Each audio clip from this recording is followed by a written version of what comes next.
Dolphins thirsty, they never show no mercy. On the field or in the game, Miami knows how to play. Dolphins thirsty, we all get down and dirty. Tell you what you wanna know, it's the Dolphins Show. Quench your thirst for all things Miami Dolphins.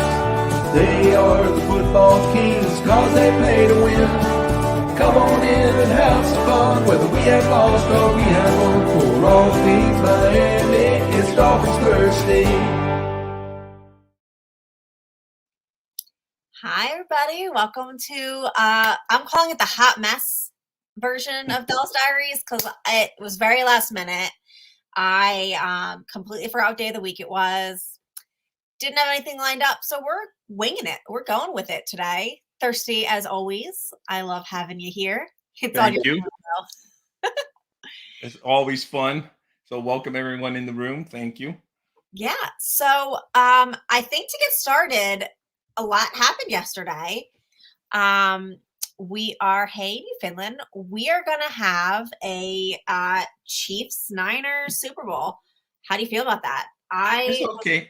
I know one thing. I'm never betting against Mahomes again. We kept on saying, "Oh, Kansas City's not quite the team." There was actually Dolphin fans that preferred having that first round game, and all he's done is gone 3 straight games and is back in the Super Bowl again. And it's crazy that the Chiefs are back. So I'm not, even though I heard the Niners came out as favorites as far as the betting line. I don't know if it's changed, but I don't know how that happened.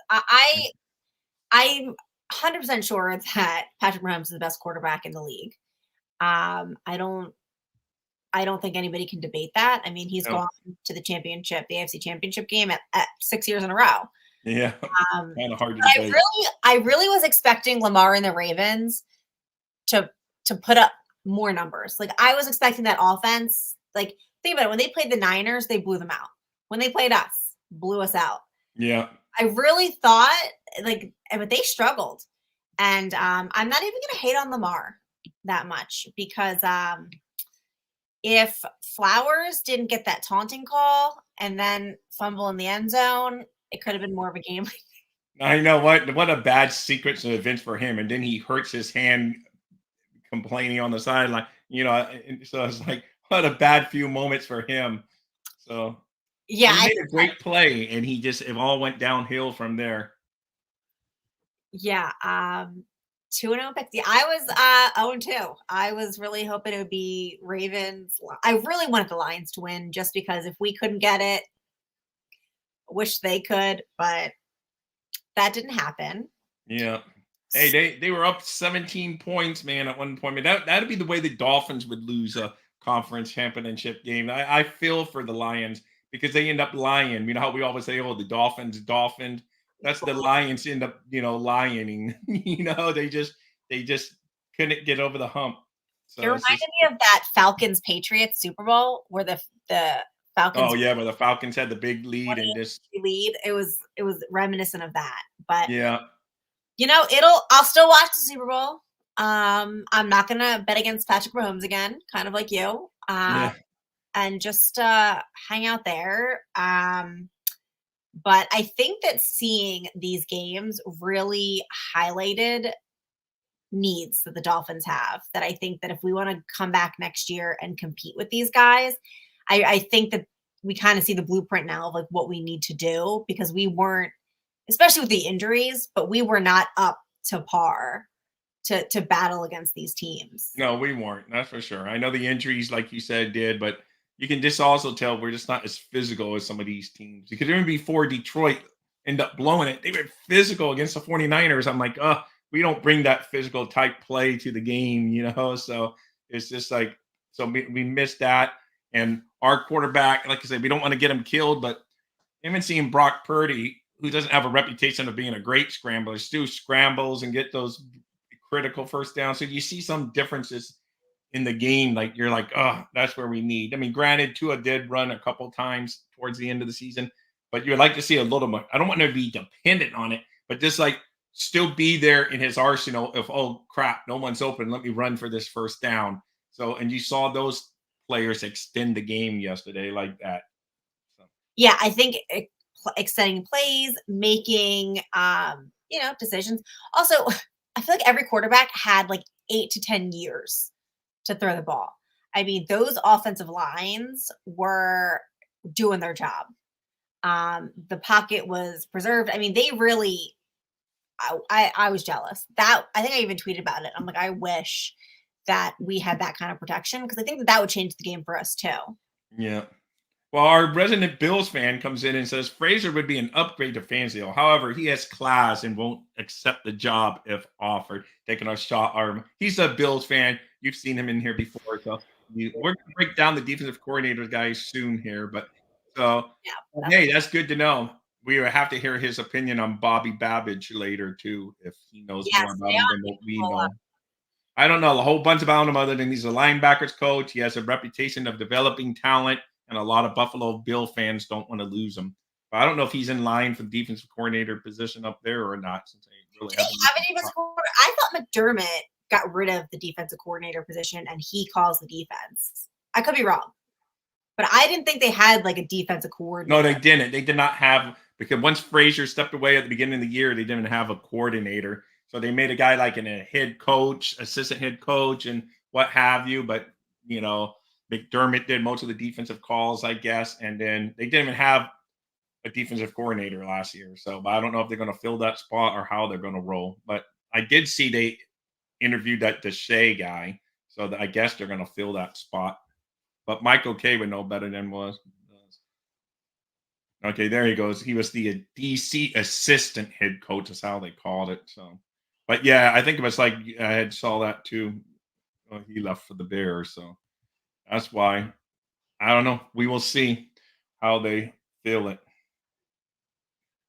Well, yeah, I guess let's get into it because everybody wants to talk about it. We want to hear about it. Dolphins. Okay.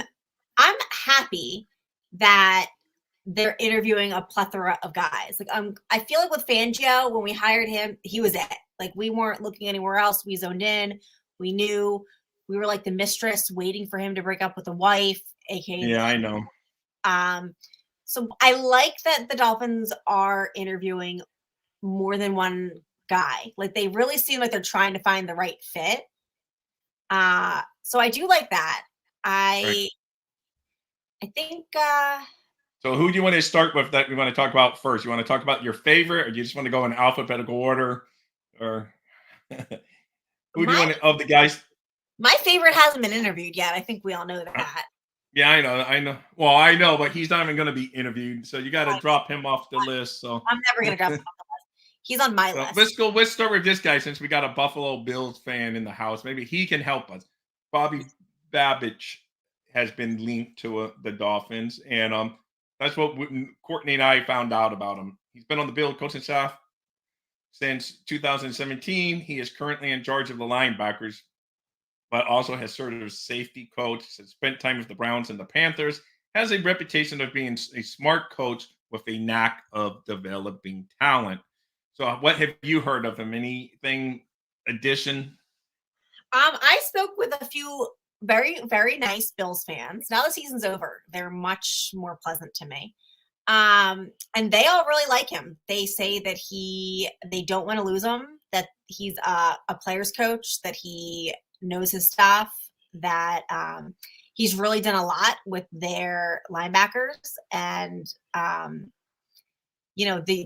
they love him. They don't want, I got a couple guys that were like, just keep on looking because we don't want to lose them. And I especially think that 3 or 5, I'm never giving up on Rex. But me and Thirsty wanted to thank you because you shouted us out on your show today. And so we will shout you out too. If you guys haven't watched 35 Sports now, he covers a lot on Miami, but he specializes in the U. So if you're into college ball, give him a look. I'm going to go watch it in a little while. But Courtney told me right before the show today, I was doing defensive coordinator research today. So I'm going to go look at it 305. So a big shout out before I even go give it the thumbs up. Thank you, sir. But yeah, I like Babbage, but I've been saying it. I think the inexperience is going to be what I don't like about him. Because I really think that we need somebody with some experience because McDaniel really didn't run the defense last year. I don't really know that he has a grasp on it. I think we need somebody that just has a little bit more experience to kind of take over the reins. Not quite demand things like Fangio did and kind of, one voice Right. is his or die, but just somebody with a little bit more experience. What about you? This is the guy with the most experience. I'll go a little bit out of order here. That's the guy with the most experience that's been linked to the possible interest in the Dolphins filling that role with him. So he was most recently with the Bills, and then he was a head coach for the Vikings for 4 seasons. And before that, he was a longtime DC of the Vikings. And but he's been a DC since 2003. So he by far is the most experienced of the guys that's applied for that's what the Dolphins have had interest in. So you brought that up, Courtney. So I figure I'd go, since you said experience, I go with the most experienced guy on the list. But he's also the most like Fangio on the list. And that's my only criticism, is that he really likes the cover 2, Tampa 2, soft zone. I don't love it. But if I want experience, he's the experience. Right. But I worry that he might be in the same Fangio mindset that we were trying to get away from. But I can't. Yeah. Well, the problem is, I don't even think we know what our defensive scheme is, because, we had the Boyer, then we went right to Fangio. We had trouble learning it, picking it up. I think the real question is, who do the Dolphins want to be in 2024? Like, what's the defensive mindset here that we want to go for? Because obviously the soft zone with Fangio didn't work. The all out Boyer blitzes, cover 0 didn't work well. Like, what do we want to do? Right.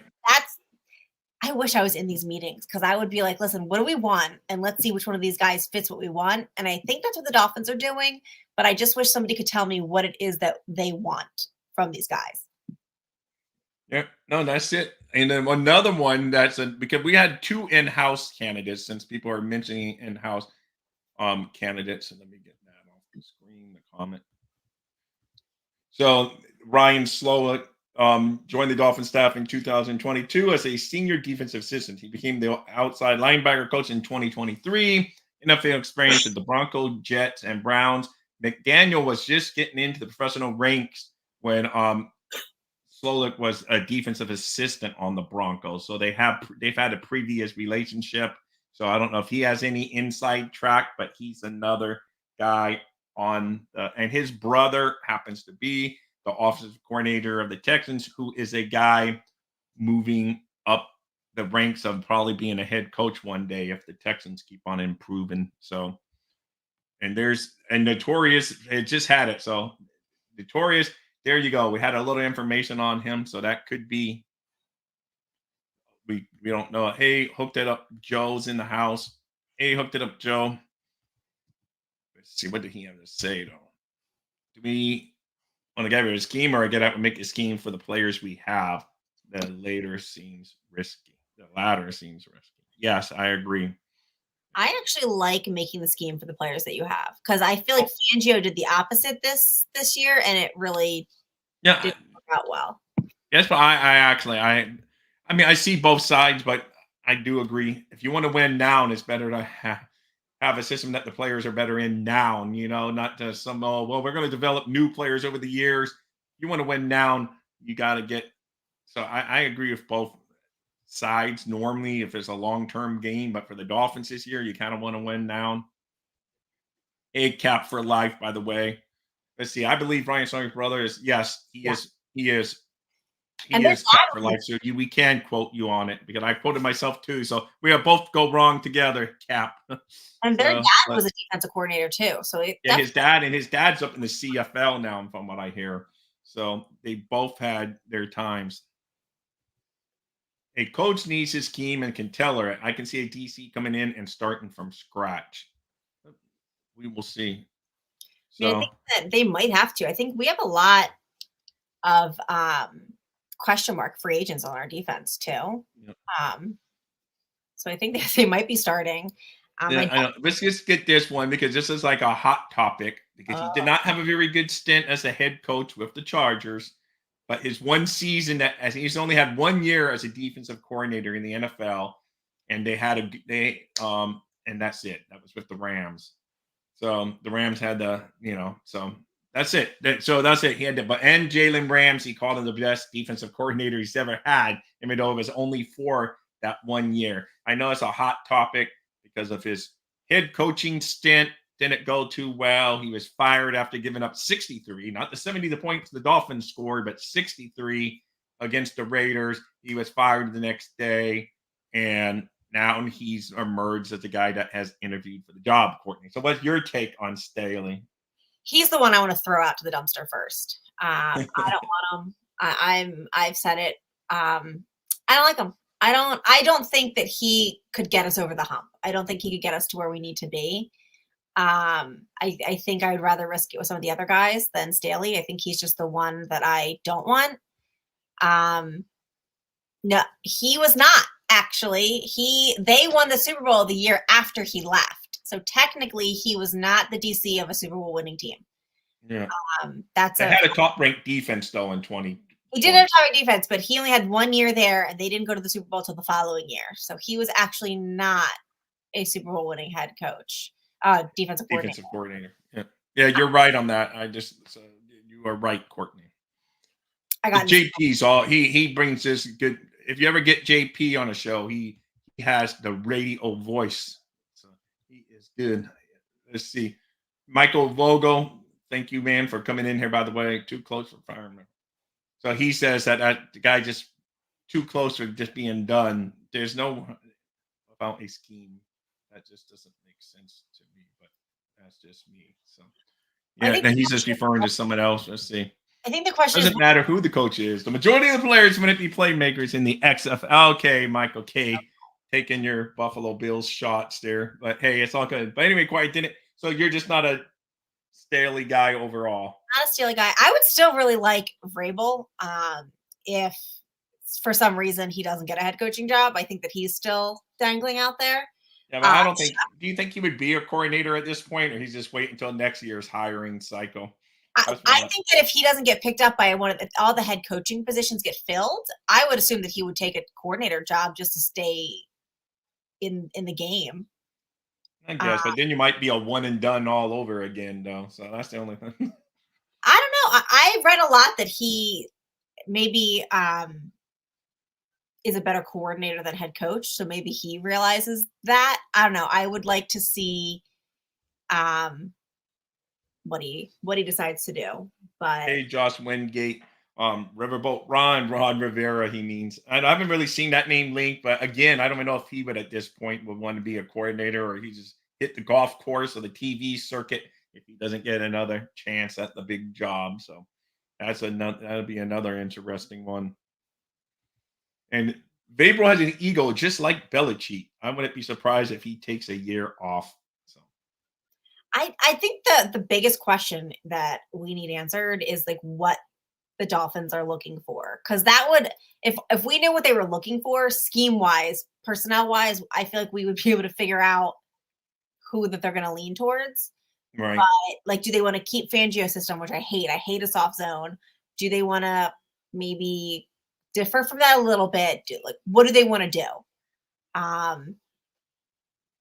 Belichick not getting anywhere either. I think that Belichick and Fangio come from the same schooling, and I think that schooling of thought and coaching isn't going to do well in this league anymore. I think that it's gotten more to like a player-friendly type atmosphere, and I think like the old school hard asses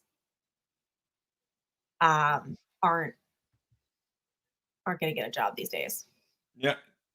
You're right, Josh. I guess there has been some talk of Ron, but I haven't seen anything linked to the Dolphins on that capacity. Nothing. Zero. So that's why I guess I didn't even look him up today when I was doing all that stuff I did. So I didn't even look him up. So if he does, then I'm going to have to go, well, his resume is a lot more well-known than a lot of those. Hey, Bobby of the Fins Talk Sports Network. Later after our show, go check them out. They're going to be talking about the NFL draft. Fins Talk Sports Network. Good people, good shows. And especially that co-host on Tuesday nights. Super talented.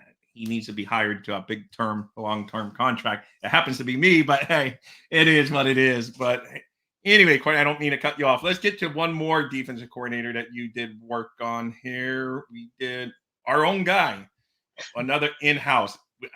This is the one I forgot to write up when you were bringing up all the names, but this one here, Anthony. He's the current linebackers coach of the Dolphins. He's interviewed for the Giants defensive job this offseason, and he was on the Brian Flores staff, and he also interviewed for the DC. He's a holdover from the Brian Flores staff. But last year, when the defensive coordinator job became open, he also interviewed that time. So, man, if they cut him down a second time, how much is he going to be loved staying around? If they say, thank you, but no thank you 2 years in a row, that could be kind of harsh, but that's the NFL coaching business. So He's what's definitely. your thoughts on him? From what you've seen him from on Hard Knocks, I know a lot of people. So what do you think of him, Courtney? I don't hate him, but I don't love him. I understand that the players love him, and I know that his speeches from Hard Knocks have really won the fan base over, but I just don't know. I don't know enough about him to really like formulate an opinion. I guess like I want to know what he's selling, basically. Yeah. Like I need to know. No, I'm with you there too. All of those guys that don't really have the experience, we only know kind of what, we know their names, we know their position, but we don't know what they do on a day-to-day basis. Other than they have good reputations at this point. They get good feedback from coaches or whatever, or you don't get even a chance to get an interviewed for a defensive coordinator. So I don't know, but I'm with you on that. I don't know too much about Babbage, Campanella, or even Slownick. So I mean, I know that I know Campanelli's a favorite, but I don't know enough. I need more information. He's never called a game. Well, that's why I'm nervous about anybody who hasn't been a coordinator before, because you really don't know how they're going to step. There's a different mindset being an assistant and being a head coach. And I feel like, or even like a coordinator type, you don't know how that's going to translate. And right. That's only fear, especially because I don't know how much I trust McDaniel with the defense too. He's offensive minded, and he was really hands off last year. I think he really let Vic just completely take over. So how much of a role does McDaniel intend to give himself now in the defense that Vic's gone? Does he plan to be hands off again? Does he plan to be a little more involved? Maybe if he's a little more involved in the defense, he'll take a step back on the offensive play calling. Yeah. That's a big question too. He says Barry Cunningham is reporting the Dolphins were turned down by the Broncos. They were going after Denver's defensive coordinator, who is a Fangio disciple, I think he means. So I don't know. Yep, there he said disciple. I got you, Cap. I read your language. Don't worry. I typo all the time. So, but Stanley McDaniel are perfect for each other. They could be bunk buddies. So I want to get away from the Fangio tree. I know that people love it, respect it, whatever, but I want to get as far away from it as possible. But maybe the Dolphins plan to stay in that tree because that's the defense they want to keep running. But I hate the soft zone. We do not have the linebacking core to support that defense. And unless they plan to go out there and just build an entire linebacking core, I don't see that defense translating next year. Hey, no, I'm with you. Can't play raw players, but unknown. Not digging that at all. McD needs some experience. Coach in the building with him, still learning to be a head coach. I know, but that did not work out well with Fangio this past year, evidently. And Cliff D says, "Hi, Courtney." Hi, Cliff. Sorry, I didn't mean to steal you're running the show and I'm hitting all the buttons for you. I'm sorry. I'm such a habit on my morning show to hit all the buttons. So, you're fine. Yeah. Teamwork makes the dream work over here. Yeah, exactly. I'm sold kind of like you guys on an experienced guy. Because McDaniel's my big question mark about the defense. He makes me nervous. It makes me nervous. I don't like not knowing what they're trying to do or what they're gonna do. But all right, let me ask you a question. Yeah. Of all the names that we've covered, who's your number one? If you had to pick from one of the names, who is it and why? Oh, you're gonna put me on. I kind of like some of these young guys, but I'm gonna go some of that you don't want that you're throwing out of the dumpster first. I kind of like the Staley move. I think he's young enough, and I think he's proven he's not going to be a head coach somewhere, so we're not going to be losing him quick. And I think he could probably work with McDaniel. And like Leslie Frazier might be, but I would want to make sure he wants to be here for a few years. I don't want to be another Fangio where I guess Frazier to be my number one on that list of the ones we have with the asterisk that I'm a little worried he may move. So that's why I think Staley kind of moves up my list a little bit Yeah. on that front, just because I'm afraid Frazier may just have that little bit of Fangio in him and worry. But as far as accomplishments, Frazier by far the best, most accomplished of them all. So Yeah. that's my mixed answer. As I go with Staley just because of long term and whatever. But if we're really all in this year and we have to win this year, then Frazier. Yeah, I'm kind of with you on the Frazier one. I think if I had to choose from those lists, and obviously no one is going to go after Rex Ryan like I've been screaming at everybody to do. I guess it would have to be Leslie Frazier, even though I'm nervous that he's the most like Fangio. I wouldn't go Staley next. I would probably, if I had to get a number two, uh, I'd say screw it. And if we're gonna hire somebody unknown, I'd go Babbage. And I know Bills fans are gonna come for me for that one. Um, but I like him. I like what I'm hearing. I like that he's coming from our biggest competition in the East.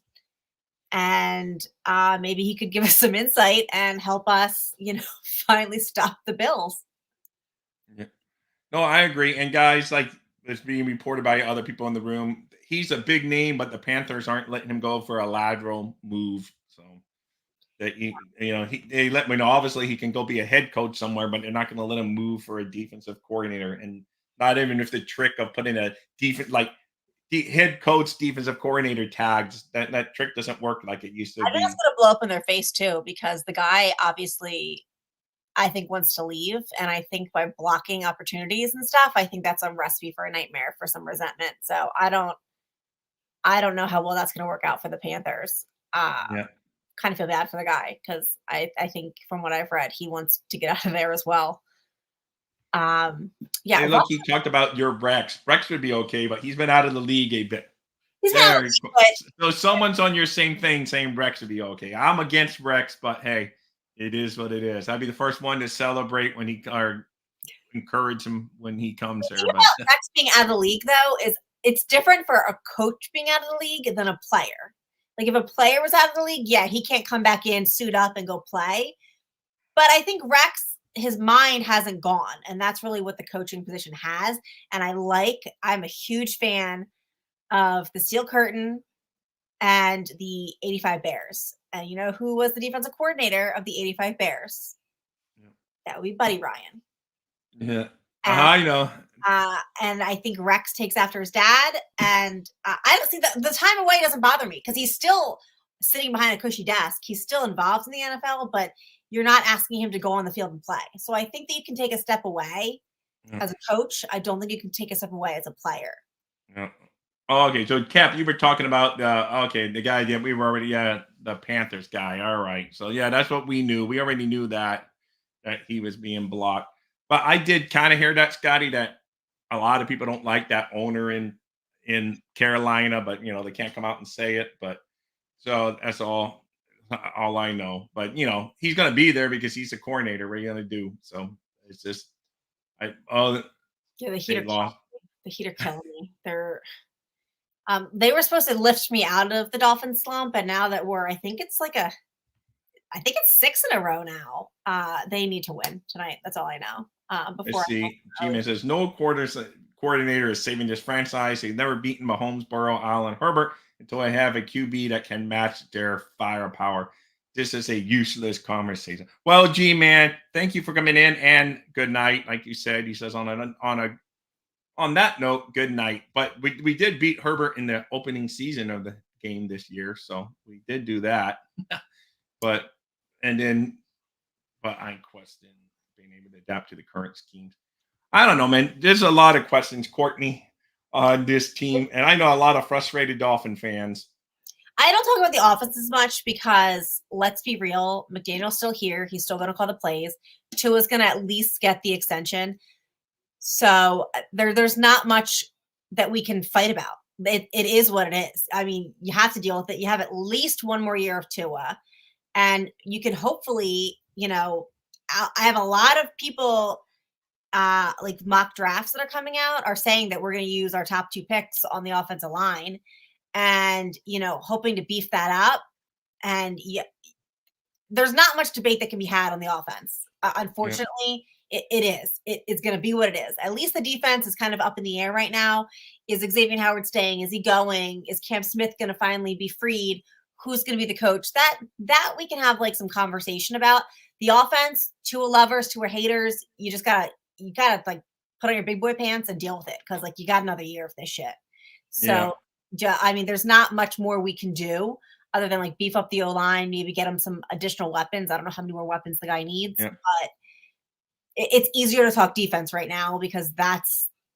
Well, the big names of defense that were potential free agents like Kristen Wilkins, Van Ginko, and those two right there, just between those two, because those are the like big headliner. Which one do you say is more important to come back? Keeping in mind that Chubb and Phillips are hurt, maybe going into next year. Wilkins. If I had to choose between the two, I would Wilkins is just for his ability to get after the quarterback, to get the pressure. And I think that he commands a little bit more respect just seeing him on the field. But it's hard because we need so much on the defense. I mean, we don't have a single linebacker that I would trust in coverage. Like, especially if they want to do a soft zone. Who's falling back and is going to man the middle of the field?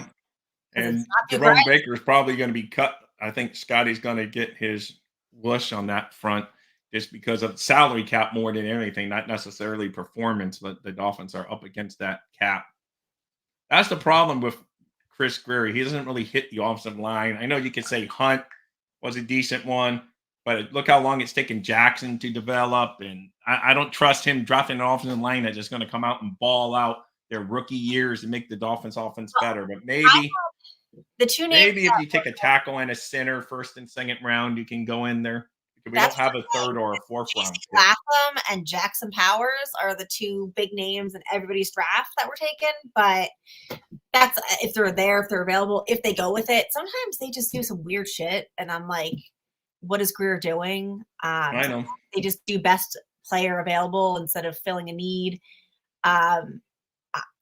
We need a lot. And I don't know with cap space and draft picks, I don't know if it's going to work. But my biggest thing is I think we need linemen and we need a flipping linebacker. I would take linebacker over a wide receiver and a tight end like people are saying that we need. We need a linebacker who can cover that middle of the field because we got destroyed in the middle of the field every game. Yeah. To be fair, the O-line had zero consistency, no one. Yeah, this year at least we got a decent. I like Butch. It looks like Butch Davis is a keeper on the offensive line coach, so that's good because we've changed them so many times over the past few years that it gets tiring. So, but I'm with you, Courtney. I haven't really looked into all the names yet either. It's because I've been doing a lot of other Dolphin stuff, so I haven't even looked into all of that. But yes, just position-wise, tackle and center would be up way on my list just because Armstead, he's not going to play a full 17 games and into the playoffs. So you need someone there because Lamb is one of those names that's a potential free agent. So there's a lot of things that we need to fill and correct for a team that won 11 games, mind you. And then a couple guys will come back from injury at some point next year that can solidify our defense, mainly on defense. I don't know about Connor Williams because he's a free agent plus he's injured. So it's like really big question mark. So you definitely need a center no matter what. I mean, if you plan to bring Connor back on with the injury, you still need a young center that can go out there. So Also, I'm when with you. when are we firing Crossman? Why does he still have a job? Speaking I of don't like, know. They we like don't Crossman for whatever reason, for sure. we So don't have a special team. Like our yeah, special teams is trash, trasher than trash. yeah. Also, they fired his assistant. I know that's why that was their cosmetic move. They fired the assistant special teams coach. Like obviously they like him. They think I don't know. To me, because like returners, I'm not that concerned with because you can go get a returner. But our coverage, man, I mean, that punt return against Buffalo broke our back, changed the whole momentum of the game. Even in the Ravens game, when you think there might still be hope, the opening kickoff of the second half, the guy takes it to the house almost, not quite to the house, but a big return. And it's just, you had two plays towards the end of the season that just blew us down on the special team. So I'm surprised that they kept him around, but they obviously like him. Hopefully they know more than us, and it's proven next year we got a better return. I don't know why Crossman's still here either. I think that I actually disagree. I think a return man is important. I know, but I think they're a little easier to find, and you can go out there and get one to help you. I don't So know that much easier. We got Braxton Berrios, and what did he do? Didn't follow I the know. Well, competition we he's could play. already said his goodbyes to Miami. He goes, "Thank you for giving me a year with my childhood team." And Yeah. basically, he tweeted out that. So this is a name he says from Vegas is a free agent. Keep an eye on. All right, we'll do. We got to free up some money soon, but yeah, the Dolphins that is. It's super scary. Well, They haven't got biggest paid question yet. is it's all going to circle around Tua. If they either pay him or just extend him, take the 5th year option, because that's going to determine our cap space. And I hope that they're not stupid enough to pay him the big money this year. And I know. Well, they may.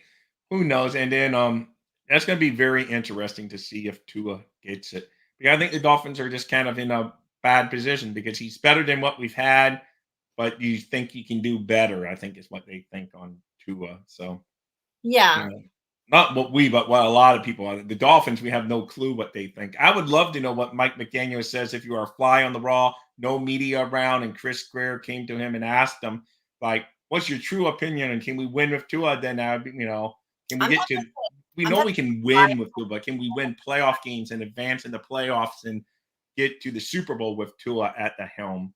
That's what we would love to know. Maybe if you put a team like, because Tua on the Niners is probably the only team that would still make the playoffs and get to the, because I don't think the Ravens would have been as good with Tua, and I don't think the Chiefs would be as good with Tua. But like him on the 49ers, he could probably be good if we're talking just fun talk. I mean, Tua would probably be fine in that system. That's because it's so much like his system he runs now. I Yeah. think take Tua out of the system. That's the true question: is can he excel outside of the special system created for him? Yep. Um, but I think that it we'll have to see.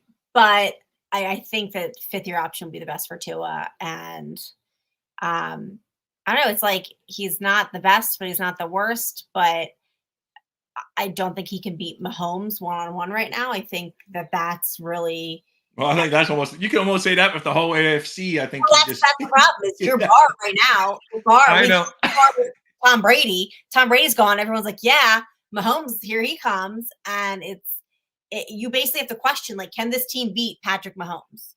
And the answer is no right now. I don't like when Tua and Purdy are they're different, but they're in the same system. And the reason that Purdy works so well in the system is because the system works around him. He has the keys in place. He also has the best running back in the league in Christian Yeah. McCaffrey. But he's also young and he has not been seriously injured. They made him look like Lamar last night when he was taking off and like running, and like the Lions were scared to tackle him.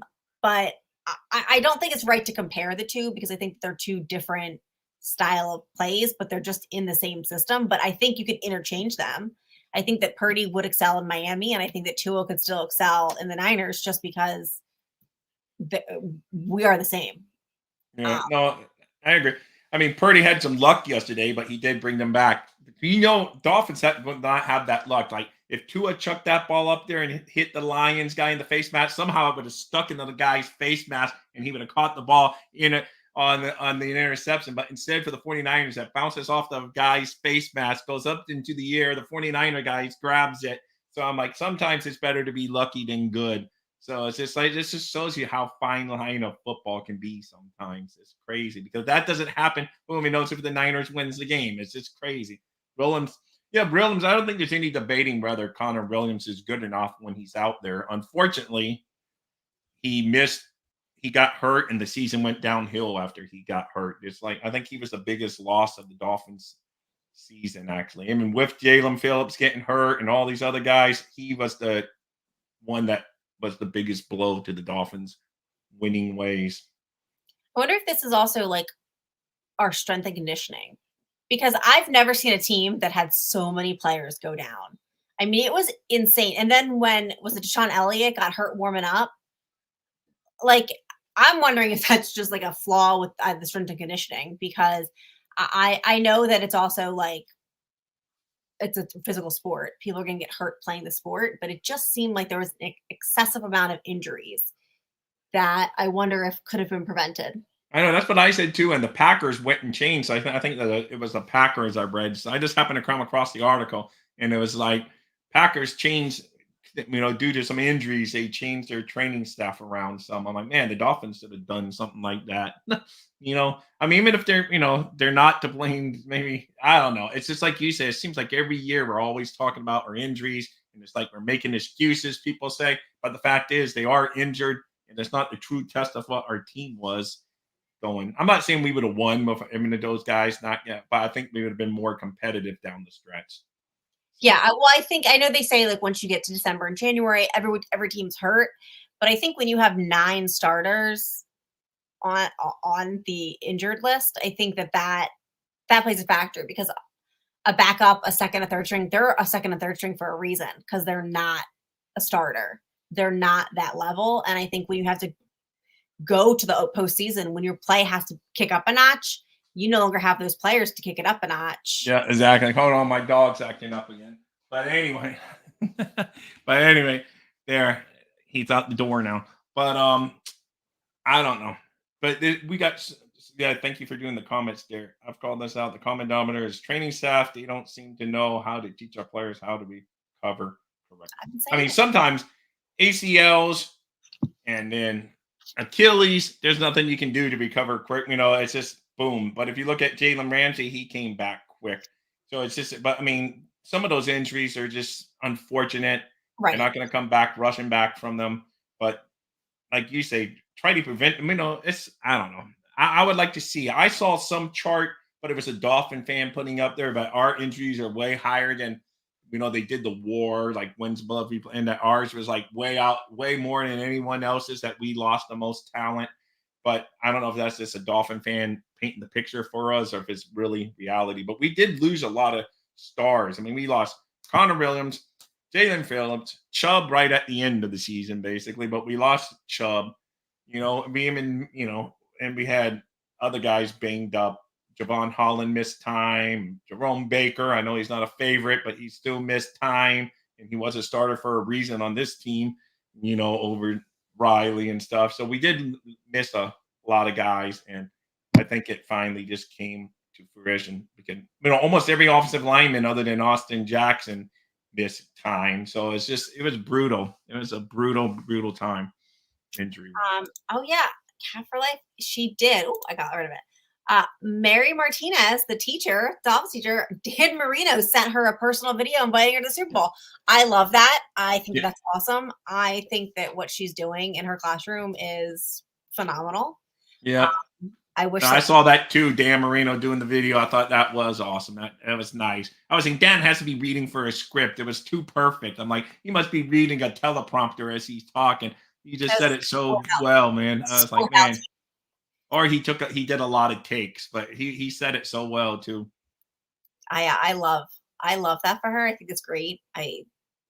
It's tremendous. I wish my son's teachers taught like her because I Yeah. think No, I know. Yeah, they make it. I had teachers back when I was trying to learn. I was always bad at math. I wish I had a teacher like that back in the day. That would have made maybe I'd be a little better at math. But you're right, Scotty. I mean, when you're signing guys off the street to play in a playoff game is pretty pretty sad. And the Dolphins have had done that in the past, like a few years ago when we lost to Pittsburgh. We were signing in Adam Gase's first year.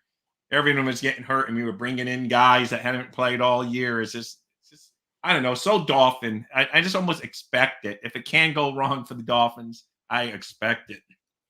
So that's why I don't like give game predictions and things because I'm like the Dolphins are so fragile that like anything will jinx them. yeah, I'm too scared to like positively be like, yes, we're definitely going to do this because the opposite will happen. yeah. Well, So I know, like you said, you tweeted out that. I mean, you showed the picture. I know who was it, but you said he just jinxes. I remember that Lions fan got oh a yeah, tattoo. he tweeted out a picture of the Dolphins and the Lions, I think it was, or was it the Bears? No, it Oh, was going to the Super Bowl next year. Yeah. Hey, well, I had next to. Yeah, but I'm talking about and getting now, some fan get a Super Bowl tattoo for the Lions this season or something like. the Bills fan did that. There's a video of a Bills fan crying after they lost because he got a Super Bowl tattoo. A Lions fan did it. Don't get a tattoo before it happens. You're jinxing it. I know. I mean, you got plenty of time if they win. So Yeah, don't jinx it. Yeah. Was that a Bills fan that posted that? I don't know. Whoever posted it, I wrote yeah, back it on was it. a Bills, but I think a Lion did the same thing, and someone said, "Oh, he should have I learned from the Bills fan." was like, you're trying So to so I it did was have good. a Hey, Bills. Dolphin there, and all you guys, if you haven't done so already, nail that thumbs up button for Courtney's show here tonight. So she's bringing her A game every night, every Monday I night. will say So I did have a it's Bills fan. Bills fans are being very nice lately. I love it. I'm here for it because but I don't know. We were doing like he started it and about that he likes our throwbacks. And I had said, I really am glad that we agree on this topic. And then he goes, Tua is a good quarterback. Devon Achane has the potential to be an all-time great. Mike McDaniel is a hell of a play caller. We disagree there. Jalen Phillips is a beast, and Miami's food scene is elite. And so I therefore had to like reply back. I had to Google some positive things about the Bills because and I disagree with you with McDaniel. I think McDaniel is an okay. I think we as Dolphin fans overanalyze every single thing because we haven't won a playoff game for 20 something years. Whatever, December 30th, 2000 is the last time we won a playoff game. yeah, So I think we overanalyze everything, but I still think one of McDaniel's strengths is his play calling. If he doesn't do play calling, really, what Mike McDaniel, other than designing the plays during the week, because he's not that in your face tough coach that people want. So if he's not play calling, then I don't know what he's going to do. I kind of I think he comes up with some great plays. Yes, I could deal with never seeing a screen pass to Tyreek Hill the rest of my life. I agree that play because it's only created havoc. He's gotten injured on it. He's fumbled the ball in a critical play that turned the game around. So yes, he can take that one play out. But what do you overall, I like his play calling. I know we would disagree, but that's what makes being fans fun. I still like McDaniel's play calling overall. so And I you said, really, if he's not going to play call, what's he going to do on game day? Just stand there? So you agree with the red zone fade? You think about that's oh yeah, the red zone fade. I mean, we got ones that actually the end zone.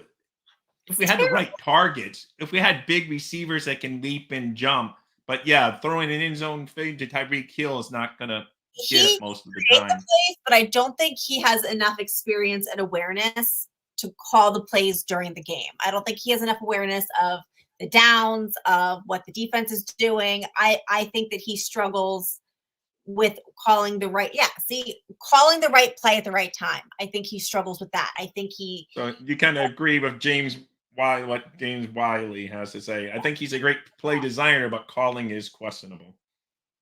So yeah, it's I think he just needs to understand the game better as it's happening. I think that sometimes he's like, this is my game plan. These are the plays that I really want us to do.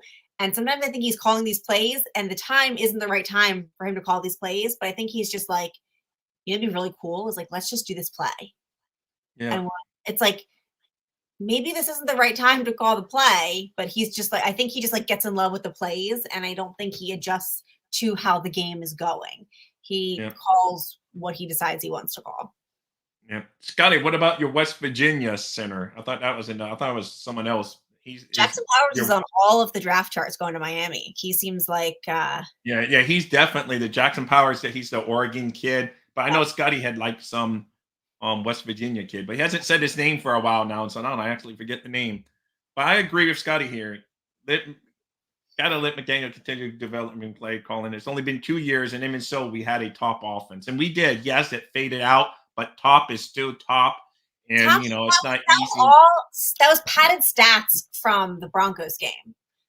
We did not end in as a like that. I think a lot of that was like the 5 dominant games we had, and then we died offensively.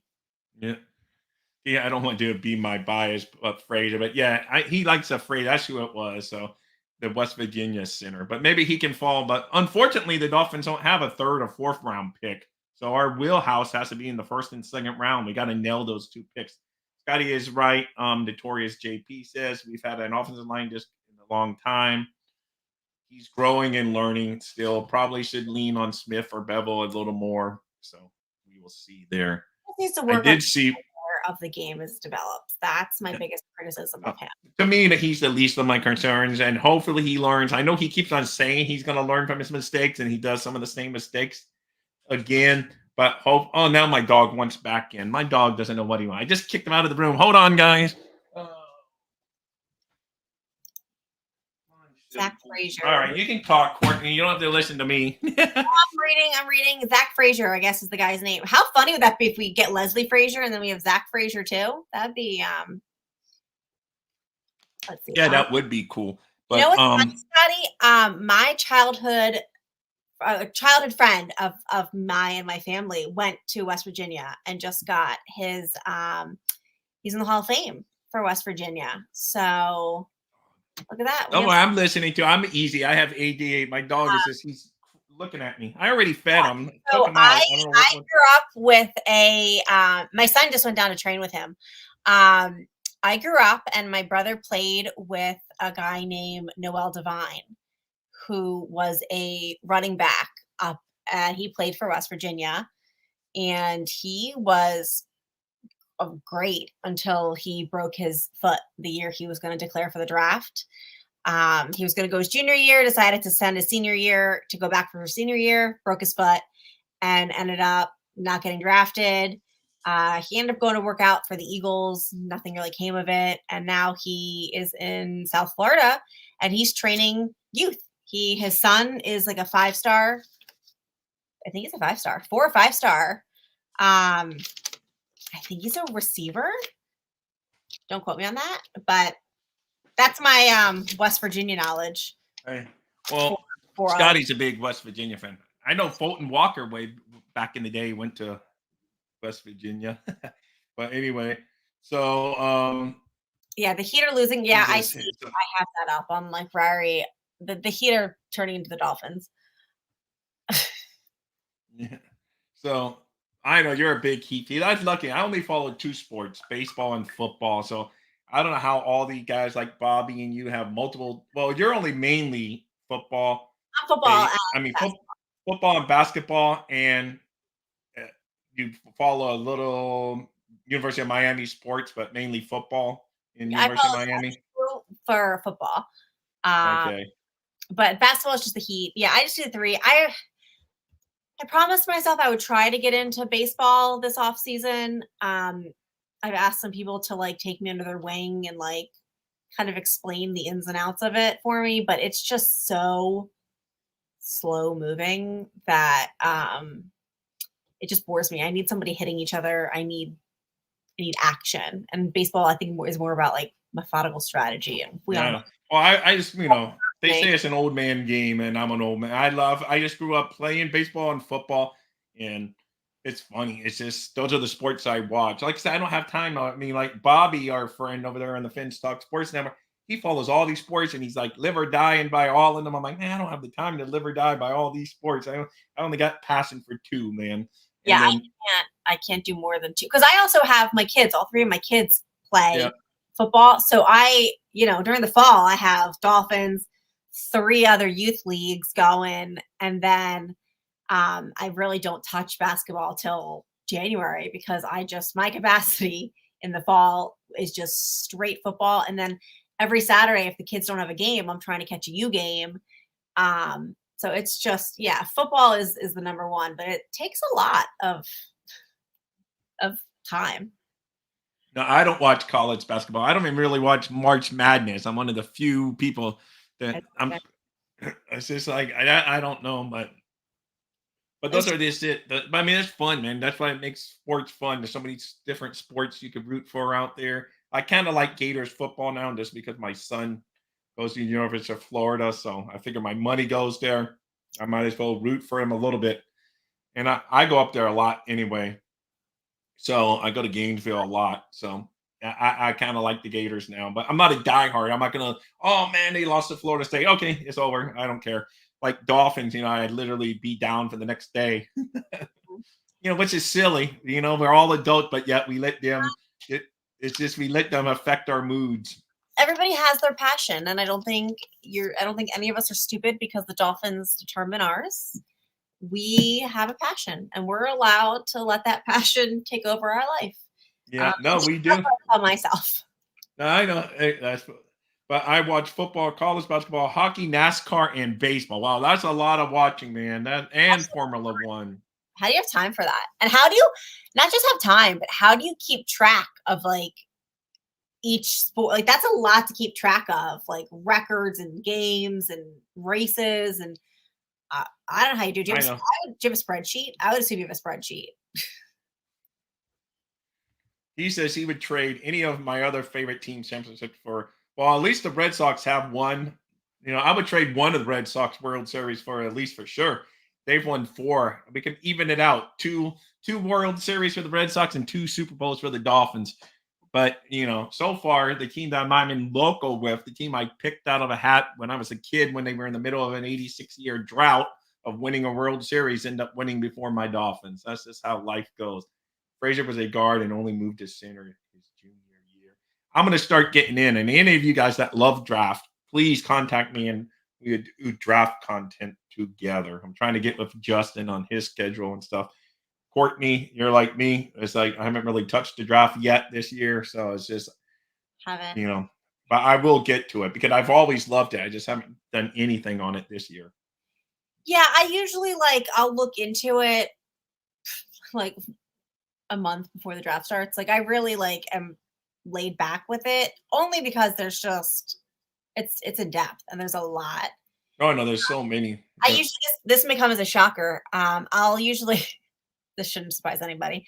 I'll find one guy in the draft and that's my guy that I want the Dolphins to get. And I'm locked in on him. And if he doesn't go to the Dolphins, I'm pissed. Like the whole draft. Like I lock in, like he becomes like my Xavier of the draft. So who did you want when Tua came out? Herbert or Tua? Or who did you have?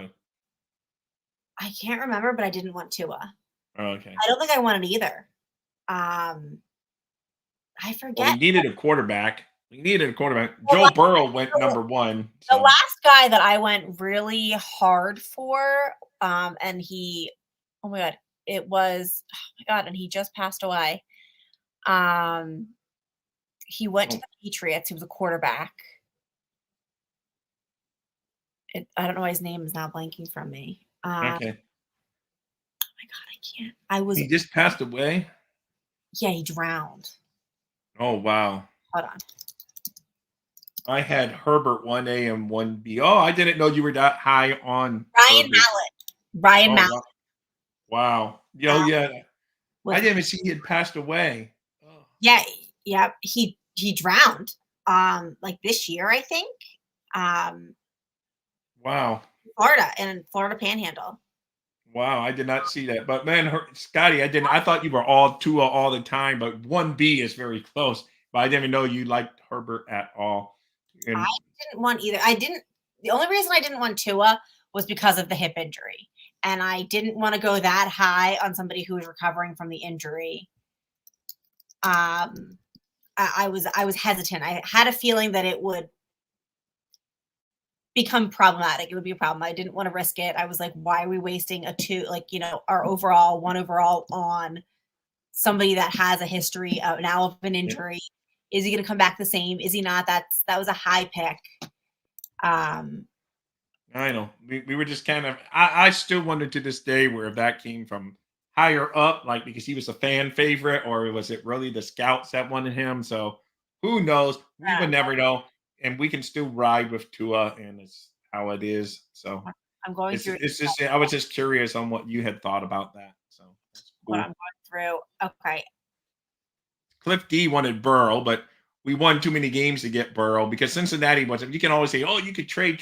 Cincinnati wasn't going to trade a homegrown Ohio kid. I wanted Chase Young. Oh, way back in the day. Okay. That's who I wanted in that class before we got Tua. I wanted Chase Young, and then obviously he went second overall. I knew we were getting Tua, but I wanted Chase Young in that draft class. Was that he came out in the 2020? I forget. All I know, yeah. And then Chase Young. All I know is that I wanted the best quarterback to be because that was like in the middle of, COVID and everything. So that was like I was working like crazy as a first responder. So I did that was the 1 year I really did it. So I just said I would listen to things like this and listen to sports, but I didn't read in depth as many of the players. And so I was like, whoever they pick, whoever we pick would be the guy I'd be happy with. And they went with Tua. So I wanted Hurts over Tua. That's right. I forgot they went in the same draft class. I wanted Hurts, not Tua. Yeah. Okay. Hey, I wasn't a fan of Burrow. I like Burrow. I mean, he had the one great year at LSU, but because man, you would have had him for a steal if he didn't have that great last year at LSU where he basically broke every college record on the planet at that point. He had like a record-breaking season. And then, but so he shot up to number 1. Cincinnati was drafting number 1. He's an Ohio State kid. There's no way they were not going to take him. So that was just. Well, Scotty, this upsets me because we need linebackers in the worst way. We do, and this is what stinks. I mean, one of the picks we don't have is outside of our control because the league threw down the hammer on the Dolphins. And I'm for fair punishment, but I just don't know if that was really because, I don't know if that was fair punishment when you see what some of these other teams get. Like other teams tamper and then they work out a trade with the team they tampered with. How about the Eagles and Fangio? I'm 100% sure that there was some tampering there. He signed right away, I don't know. But us, they take away a first, and then we did all this, and then next year we don't even have a 3rd round pick because of that tampering. They should have just threw the first at us, make us eat it and move, but they even had to make it go into 2 years, so it just is. But that 3rd round pick would be very handy right now. So because we don't have any depth, we need more depth that's cheaper contracts, like rookies are cheaper. Yeah, I don't think we're in a great position for success. No, because we got 1st and 2nd, but then nothing from the 3rd to the 4th. So it's just it's like, that's a lot of players coming off the board before you select again. I'm so tired of that. Or do something. It's going to be a scary offseason. No, when we first started this rebuild, we were the opposite of the F them picks. We gathered picks, and it was fun, the drafts, having so many picks. Mm-hmm. But, the 2020 draft is just, Austin Jackson took a round. Tua had his best year this year. Austin Jackson had his best year. But, man, and then Equal's not even on the team. So it's just, it was like, this turned out not to be as much fun as we thought it was going to be, having all those picks. I could see a trade down too, Scotty, but at the same time, you just want to, then you're trading down in talent in a way too, but you accumulate more in the draft, as we know, as a crapshoot. So it's better, more fish in the barrel to shoot. You got a better chance of getting one. So it's like throwing more darts at the dartboard, you're more chances to hit it. So I get your concept, Scotty, especially since we don't have any filler between the 3rd and 4th round. So I agree. Maybe if you can trade down from the second, but man, that 21st pick, you may just want to get the best talent on the board at that point. I saw several mock drafts that said that we were going to go for J.C. Latham from Alabama, the right Well, tackle. Greer loves his SEC guys and especially Bama guys. So, but I can see why people linking him. I've seen the kid out of Oregon, like you said, linked to us. Yeah. I mean, I wouldn't be mad at either one, but I would, unpopular opinion, I wouldn't waste both on the offensive line. Yeah, I know. If we're going to, I know. That's why I say two, man. As much as we need to prove the offensive line, I'd hate to waste two, only because Greer doesn't historically have a great offensive line draft. Yeah. But I would like to get, I think we should get one, but I wouldn't want both. I think we have more holes that need to be filled. Linebacker, but I don't know if a linebacker would be worth, a trade in free agency, or if it would be a draft, like a young guy. Because look what we did with Cam Smith. I mean, we just sat him and wasted a year of his life instead of developing him. So I know. Yeah, whoever, we need impact players this year because their window is now. This again, they're not rebuilding this whole thing. They're keeping the people. They plan to keep these people. So you're right. We just got to get the best talent come in and play. We better not draft rookies. This year we actually have a first round pick, unlike the last couple where we had to have Tyndall as our first one and Smith, but have no impact. Achan came in and had an impact, but we need more guys to come in off the drafts and not sit. I mean, he could take Latham, no problem there. So he follows the draft a lot. That's why I gotta somehow work with Scotty and get some draft stuff going here on my channel this year. I'm going to try to get my Justin too, but the overall team success depends on the O-line. I'm putting everything towards it. So there's that approach too. Maybe we should have done that more often over the years, and I don't know, we just missed on it. It's been a long time since Richmond and Webb and Keith Sims were taken at the top of the draft for the Dolphins to have great careers. That's why people don't like Greer, is because they don't think that he's great at drafting these guys. Is that Greer our scouts? Like, maybe we need to upgrade our scouts, because who's actually going out to the combine and to, looking at these guys and saying yes or yay or nay. Maybe we need to. I don't know how you hire a scout. I don't know what your resume as the scout would be, but that could be an issue. No, that's why I was just wondering if it could almost be time for a whole scouting. If this gets blown up, you almost need a whole scouting. Start with regional scouts and find new region. I don't know. It's somewhere for the Dolphins. We just haven't been consistent enough. Disconnect somewhere, and I think if this doesn't work out, I think you have to implode everything. I mean, scouts that fire the flipping janitor, like take the building and blow it up. Everybody. Just keep Drew Brooks the head of security, because I know the guy. He's a really good guy. So tell him to get about 10 feet away and just. Yeah, exactly. But all I know, Courtney, we've already over the hour mark, so we can wrap this up here in a minute. You went super duper show, by the way. So thank you for having me be a part of it. I appreciate it. Thanks for hopping on with me. Yeah, no, it's awesome. But man, we got a lot to look forward to, man, this off season, and it'd be interesting to see. Tua news would be the biggest news. If they extend him, that'd be like blowing up Dolphins Twitter. The lovers would be like, "Whoa, I told you." The distracted, "Oh, it's the worst move." I wouldn't even go on to. I don't even know if I would go on Twitter for a day or two, because people are going to be going. I try to keep my tweets very Tua neutral, because you're going to get it from either side. I've gotten blocked by a few people because they didn't like my Tua takes. But I feel like you're never going to make everybody happy.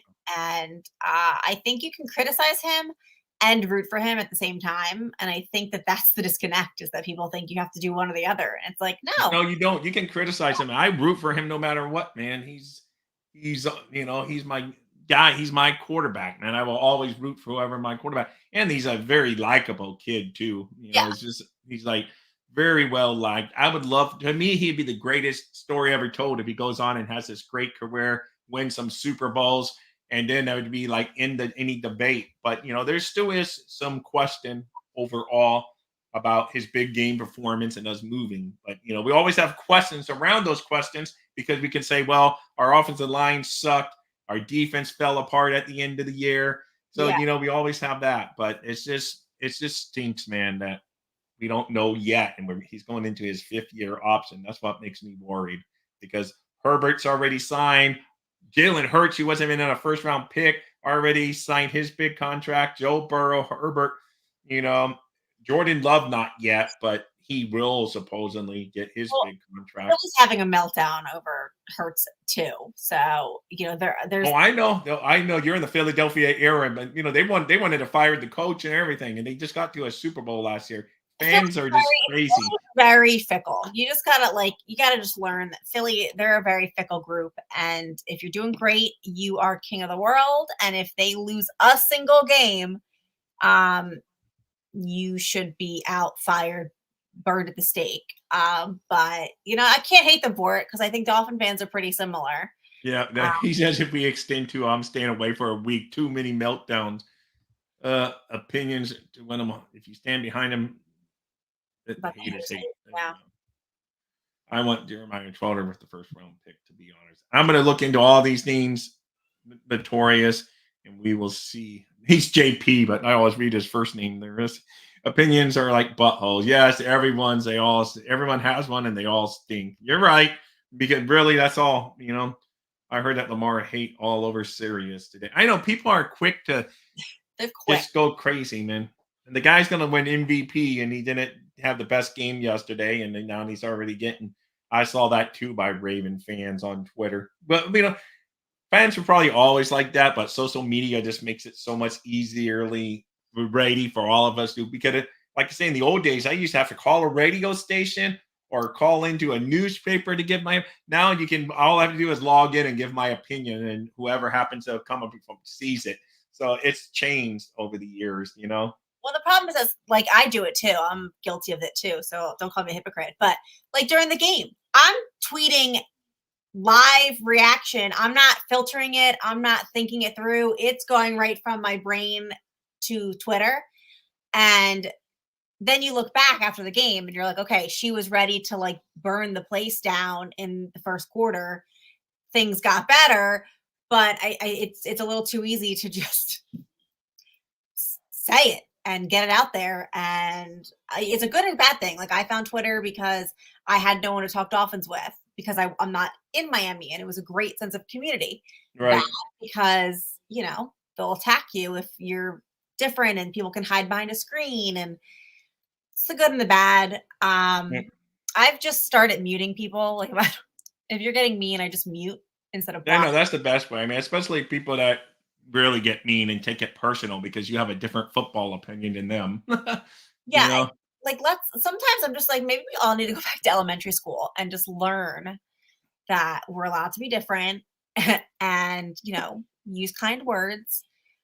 But I mean, it's just almost, I avoid political stuff on Twitter, but yet Dolphin fans can be as nasty as political stuff. So I'm geez, what's the difference? I might as well talk politics on there because people come after you for the same heat if they don't agree with you. It's just so crazy. In real life too, though. Although I'll tell you, this shouldn't probably doesn't shock anybody again. During the last election, I didn't want to voice either side, so I bought a Kanye 2020 shirt, and I would go around and I would tell people that no, I'm voting for Kanye because I really want Kim Kardashian to be the first lady, and imagine if the Kardashians were the White House. And I had my spiel down so well that I literally had people being like, I think she's serious.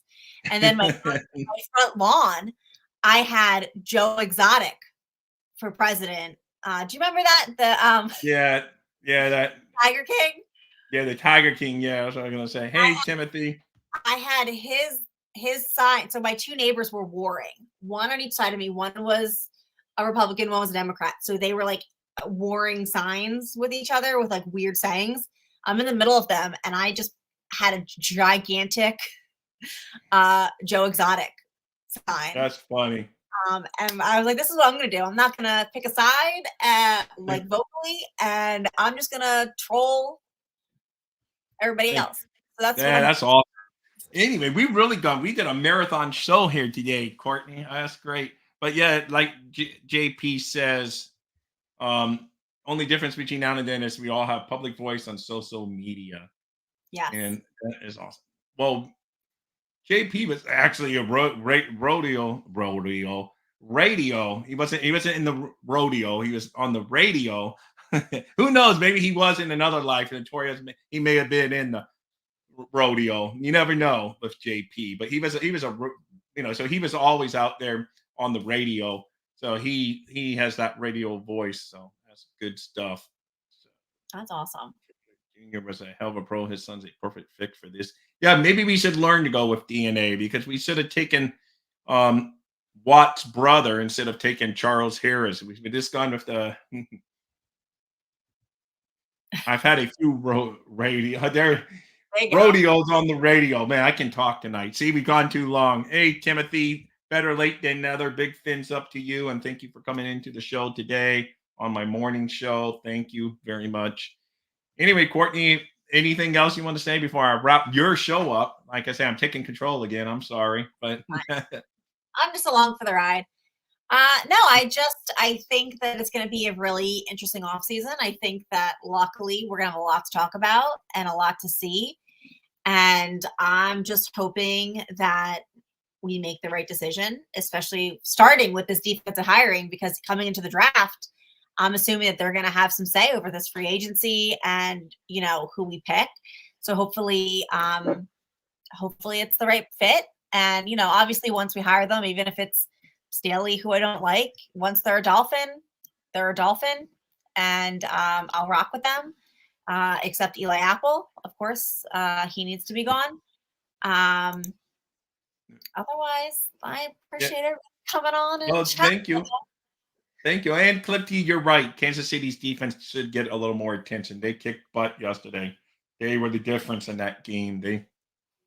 They really had a great game. True story, Casey James Gordon is a cousin of the guy who played Tony Kenzo in Rocky 1 and 2. All right. There you go. Hey, there's a fact of the day you didn't think you needed to know. He just told us. Oh, man. So anyway, guys, thank you so much for joining. I close it out. Don't worry. So, guys, make sure you hit that like button for Courtney on the way out and for me, but we all know it's for Courtney. Big fins up to all of you, and see you next time. Thank you, guys. Bye. Dolphins thirsty, they never show no mercy. On the field or in the game, Miami knows how to play. Dolphins thirsty, we all get down and dirty. Tell you what you want to know, it's the Dolphins Show. Quench your thirst for all things Miami.